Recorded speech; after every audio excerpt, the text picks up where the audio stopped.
प्यारे बच्चों, good morning. Accounting equation के 7 क्वेश्चन मुझे उम्मीद आप लोगों ने कर लिए होंगे। 5 तो मैंने करवा ही दिए थे। क्वेश्चन नंबर 6 में एक 80 से व्यापार शुरू किया, हो जाएगा 60,000 सेकंड में 60,000 रुपये का नकद और 30,000 रुपये का माल उधार खरीदा, कर लोगे आप ये भी। 40,000 रुपये का माल बेचा, 24,000 रुपये की लागत थी, तो 16,000 रुपये का प्रॉफिट हुआ, तो 16,000 रुपये आप कैपिटल में जोड़ दोगे। ऐसे 5,000 रुपये किराया दिया तथा 2,000 रुपये किराया बाकी है। ये पॉइंट है कि इसमें, ये मैं आपको बता रहा हूँ कैसे होगा। क्वेश्चन नंबर 6 में पॉइंट नंबर 4 जो कि है कि 5,000 रुपये किराया भुगतान किया, रेंट पेड ₹5,000। ये क्योंकि मैंने लिखने नहीं है इसलिए मैंने खाना छोटा रखा है ताकि मेरे पास पीछे वर्किंग नोट की जगह बच जाए। आप पूरा लिखोगे इसको। And rent outstanding ₹2,000। अब इस ट्रांजैक्शन को समझें। क्वेश्चन नंबर 6 की जो 4th पॉइंट है कि 5,000 रुपये किराया भुगतान किया तथा 2,000 रुपये किराया बाकी है, वो चीज़ मैं करवा रहा हूँ आपको। ये तो क्या हुआ, 5,000 रुपये किराया भुगतान किया आपने। मैं सिर्फ प्रभाव बताऊंगा क्योंकि इक्वेशन बीच में नहीं बन सकती ना। तो 5,000 रुपये किराया भुगतान किया तो कैश में से आप 5,000 रुपये घटा दोगे, ठीक है। खर्चा हुआ है तो कैपिटल में से आप 5,000 रुपये ये घटाओगे और 2,000 रुपये का जो आउटस्टैंडिंग रेंट है आपका वो भी घटाओगे। खर्चा तो वो भी हो चुका ना। आउटस्टैंडिंग रेंट क्या होता है कि आपने दुकान किराए पर ली थी, फ़ायदा उठा लिया, अभी तक उसका भुगतान नहीं किया। तो जब आपने फ़ायदा उसका किराए पर ले रखी है, वो किराया देना है उसका, तो आपकी लायबिलिटी बन गई। आप यहाँ पर लिख दोगे आउटस्टैंडिंग रेंट। आउटस्टैंडिंग को शॉर्ट में हम O/S लिख देते हैं। कि मैंने यहाँ पर भी लिखा हुआ है O/S। तो 2,000 रुपये का किराया हमने देना बाकी है, अभी दिया नहीं है, लायबिलिटी आपकी। तो आउटस्टैंडिंग रेंट के नीचे 2,000 रुपये आप ये जोड़ दोगे, क्योंकि 2,000 रुपये का आपने भुगतान, देखो खर्चा तो हो गया, ये कैपिटल में से तो घटेगा ही घटेगा। अगर हमने भुगतान कर दिया होता तो कैश में से घट जाता। भुगतान नहीं किया अभी तक तो ये लायबिलिटी में खड़ा हो जाएगा जाके आउटस्टैंडिंग रेंट के नाम से। सिंपल।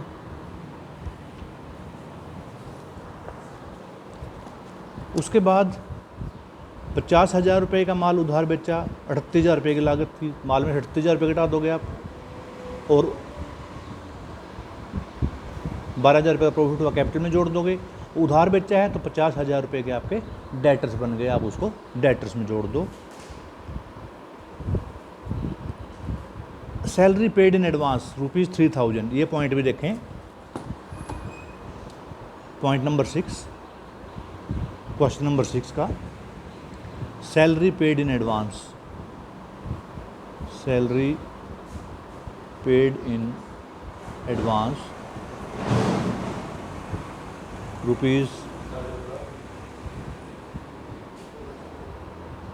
₹3,000। 3,000 रुपये सैलरी दी है, एडवांस में दी है। अभी तक हमने उसकी सेवाएं नहीं ली, हमने एडवांस में सैलरी दे दी। अभी खर्चा नहीं हुआ हमारा, क्योंकि एडवांस सैलरी या प्रीपेड एक्सपेंस है, मतलब आपका ये सैलरी पेड इन एडवांस कि आपने पहले भुगतान कर दिया लेकिन अभी तक जो आपने उसका फ़ायदा नहीं उठाया। जब फ़ायदा नहीं उठाया तो खर्चा नहीं हुआ आपका। तो आप क्या करोगे, दे दी है आपने, कैश में से आप 3,000 रुपये घटा दोगे, और खर्चा तो हुआ ही नहीं, कैपिटल में से नहीं घटेगा। और क्योंकि खर्चा नहीं हुआ तो कैपिटल में से नहीं घटेगा। इसका मतलब क्या है भाई, 3,000 रुपये जो आपने एडवांस में दे रखे हैं, आप उस अगर वो आपको सेवाएं नहीं देगा तो आप उससे वापस लोगे ना, तो आपकी संपत्ति बन गई। तो इसको किस चीज़ से दिखाओगे आप? प्रीपेड सैलरी या सैलरी पेड इन एडवांस के नाम से ऊपर हेडिंग बनेगा एसेट्स में, और वहाँ पर आप जो है इसको प्लस 3,000 रुपये के नाम से दिखा दोगे। कैश में 3,000 रुपये घट जाएंगे और दूसरी एसेट बन जाएगी कैश की जगह पे प्रीपेड सैलरी या सैलरी पेड इन एडवांस, उसमें 3,000 रुपये आप जोड़ दोगे।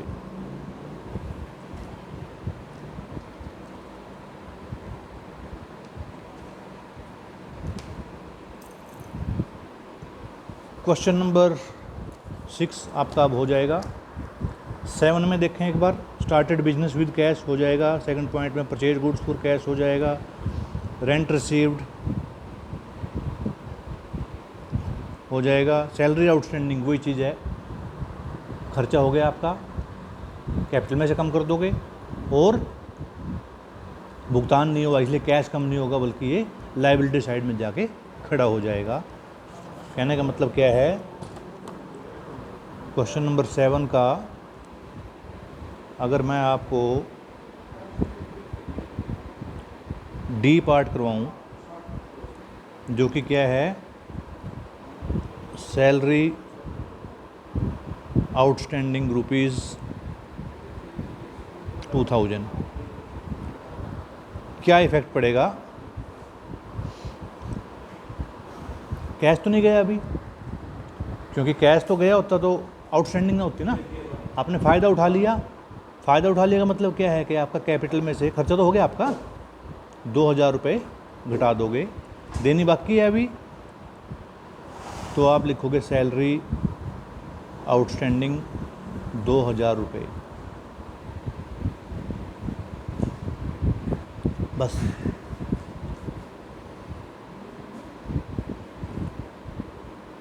रिसीव्ड इंटरेस्ट इनकम आई है आपकी, कैश में जुड़ जाएगा और कैपिटल में जुड़ जाएगा। सोल्ड गुड्स फॉर कैश, 5,000 रुपये का माल 7,000 रुपये में बेचा, पता है आपको। Goods destroyed by fire, point number ई वैसे करवा चुका हूँ मैं आपको, जी। गुड्स डिस्ट्रॉयड बाय फायर, ₹500 रुपये का माल आग से नष्ट हो गया, तो क्या करोगे आप?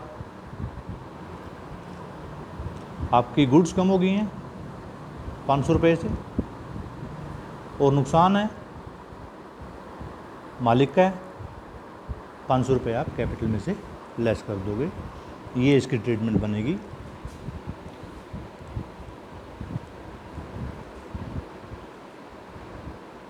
क्वेश्चन नंबर 8 का बी आप मैं करवा रहा हूँ आपको। 8 का ए अपना आप कर लोगे जब बी हो जाएगा, तो 8 का बी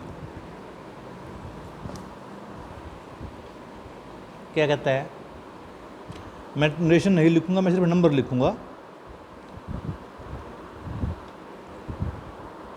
यहाँ पर आपके एसेट्स आ जाएंगी, is equal to capital plus liabilities.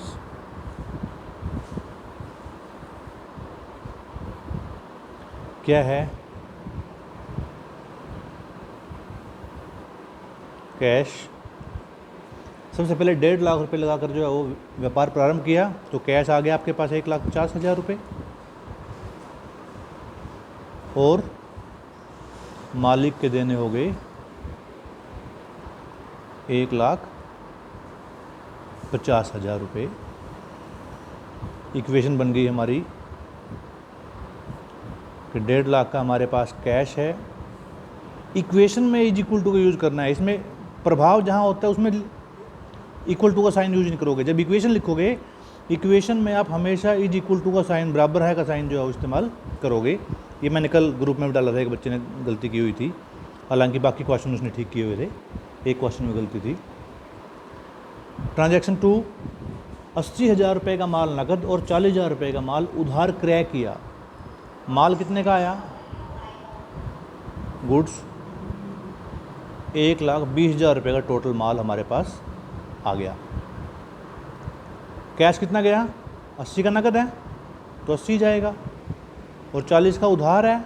उधार का मतलब जिस व्यक्ति से उधार माल खरीदते हैं उसको क्या बोलते हैं? क्रेडिटर्स बोलते हैं। नीचे वाली लाइन में लिखना है कितने का उधार खरीदा है? 40 का खरीदा है, तो 40।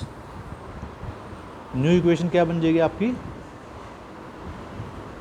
70,000 का आपके पास कैश बच गया, 1,20,000 रुपये का आपके पास माल पड़ा है, 1,50,000 रुपये आपने मालिक के देने हैं और 40,000 रुपये क्रेडिटर्स के। इज इक्वल टू का साइन जरूर यूज करना है इक्वेशन में।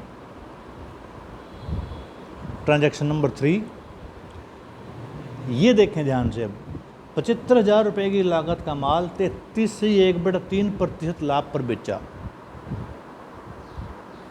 वर्किंग नोट बना रहा हूँ मैं इसका, ध्यान रहे। Working note is a part of answer. Rough में नहीं करना, ये कहीं बैक पेज पे कर लिया। भाई आपको दिखाना है, वर्किंग नोट लिखकर आप दिखाओगे कि आपने कैसे कैलकुलेट किया है। कॉस्ट कितनी थी? 75,000। कितने प्रॉफिट बेचा? 33 से 1/3 प्रॉफिट निकालो। 75,000 इंटू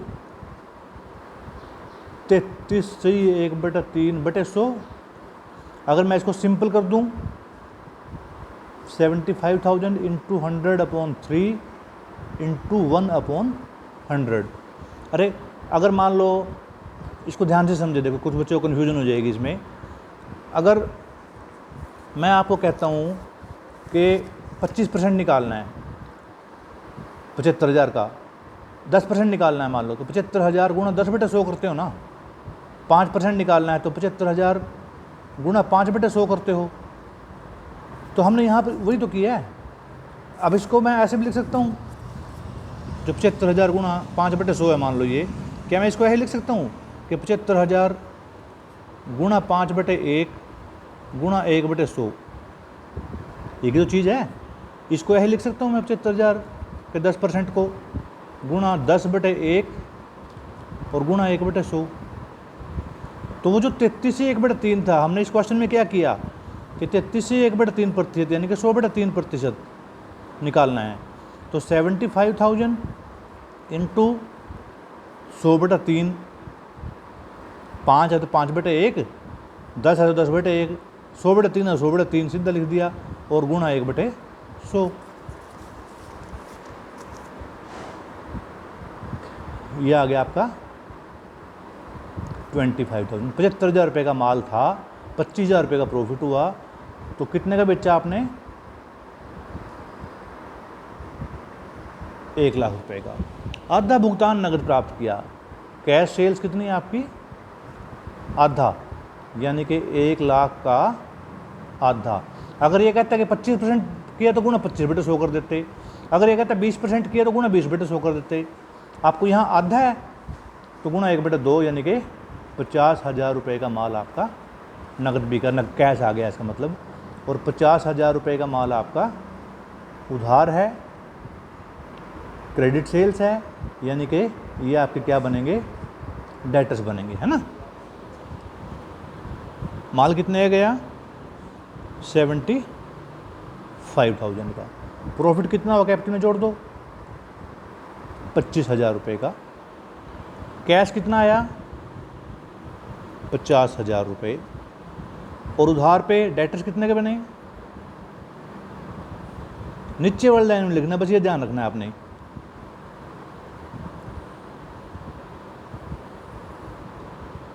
न्यू इक्वेशन। अब आपके पास 1,20,000 रुपये का कैश हो गया है,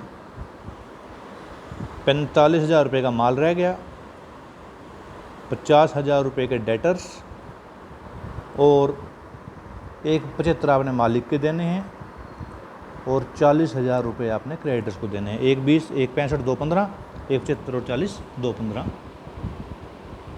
नेक्स्ट क्वेश्चन देखें। 10,000 रुपये का माल 12,000 रुपये में उधार बेचा।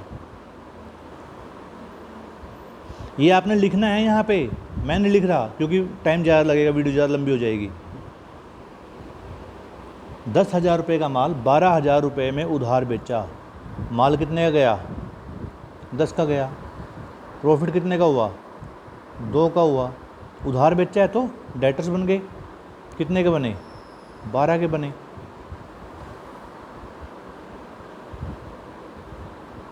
न्यू इक्वेशन क्या बन गई, 1 20 प्लस 35 प्लस 62, 1 20 और 35 1 55, 1 55 और 62 217, 1 77 और 40 217। क्वेश्चन नंबर 5 इसमें paid for rent 2000 for salaries 4000, for rent 2000। तो जी 2000 रुपये गए कैश में से, इकट्ठे कर दो, जरूरत नहीं अलग अलग करने की। कुल कितने गए, 6000 गए ना, और खर्चा कितना हुआ कुल 6000 रुपये, जरूरत नहीं है अलग अलग करने की। न्यू इक्वेशन 1,14,000, 35,000, 1 39, 1 39 और 62 2 1, 1 71 40 2 11, ये कैसे हो गया, 1 14 और 35 1 49, 2 11 और 71 40 2 11।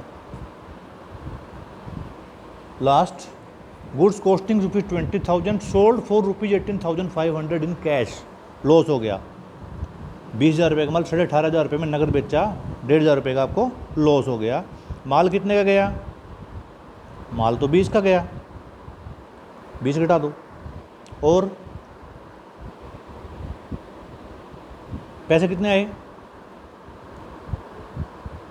18,500 आए। लॉस कितने का हुआ, मालिक का है लॉस तो। फाइनल इक्वेशन क्या बन जाएगी आपकी, हमारे पास 1,32,500 रुपये कैश है, 15,000 रुपये का माल बचा हुआ है, 1,47,500, 62,000 रुपये का हमारे पास डेटर्स हैं, 1,47 2 9 500, 1 69,500 प्लस 40 यानी कि 2,09,500। अगर इस क्वेश्चन की हमने बैलेंस शीट बनाने के लिए कह दे वो, तो कैसे बनेगी, कह रखी है इसने बनानी है, एज ऑन जो भी डेट है, इसमें डेट नहीं दी हुई आपको, ये थोड़ा सा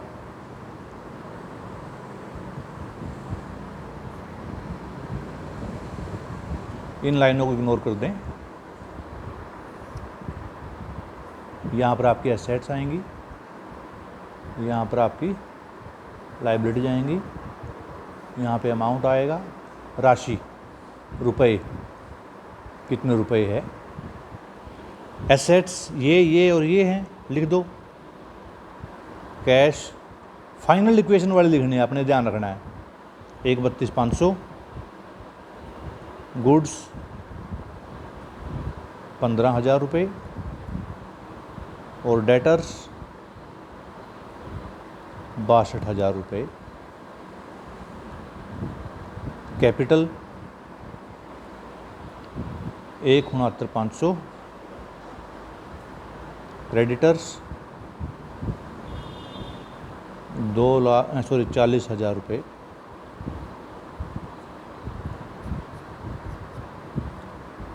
₹2,09,500, 2,09,500 रुपये। ये आपकी ऐसे बैलेंस शीट बन जाएगी। जितने क्वेश्चन किए हैं, जिसमें बैलेंस शीट मांगी है, उन सब की आप बैलेंस शीट भी बनाओगे। कल आप ये 8th के B तक और 8 एग्जाम्पल करोगे, और